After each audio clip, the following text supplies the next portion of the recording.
Hello friends, welcome to cook with Maya YouTube channel. Kheer हा विषय सर्वांचाच जिव्हाळ्याचा आहे. त्यात तांदळाची खीर म्हटले की सर्वांचीच ऑल टाईम फेवरेट आहे.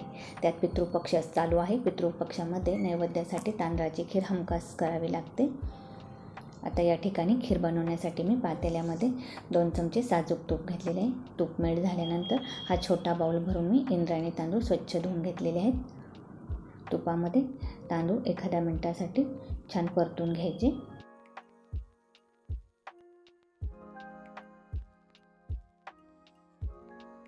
आता त्यामध्ये 10 ते 12 काजू बदामचे काप आहेत, ते ॲड करूया. अर्ध्या मिनिटासाठी काजू बदामचे काप व तांदूळ पुन्हा एकदा छानपैकी परतून घ्यायचे. साधारणतः लाईट गुलाबी कलर आला की यामध्ये दूध ॲड करायचं. पहा, आपल्या तांदळाला व ड्रायफ्रूटला छान लाईट गुलाबी कलर आलेला आहे. आता यामध्ये आपण दूध ॲड करूया. या ठिकाणी मी उकळून थंड केलेलं अंदाजे अर्धा लिटर दूध आहे, ते टाकते. तांदळाच्या प्रमाणानुसार तुम्ही दुधाची क्वांटिटी कमी जास्त करू शकता. ही खीर शिजवताना तांदूळ दुधामध्ये छान एकजीव शिजवून घ्यायचे. एकदम ओव्हरकुक होऊन द्यायचे. एकदम टेस्टी अशी खीर लागते. आता जेवढे तांदूळ घेतले होते तेवढेच मी या ठिकाणी साखर घेतलेली आहे.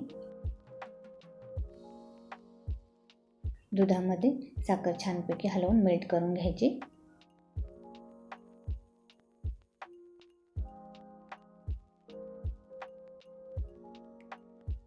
साखर मेल्ट झाल्यानंतर या ठिकाणी मी वेलची जायफळची पूड ॲड करते व 1 ते 2 चिमूटभर केशराच्या काड्या टाकते.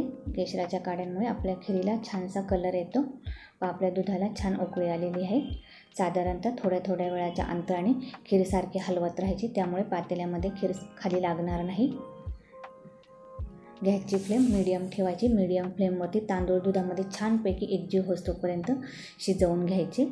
एकदम ओव्हरकुक करायचे तांदूळ. पातेल्यावरती झाकण ठेवताना पातेलं थोडं ओपनच ठेवायचं. पहा, 10 ते 12 मिनटामध्ये आपलं खीर एकदम छान तयार आहे.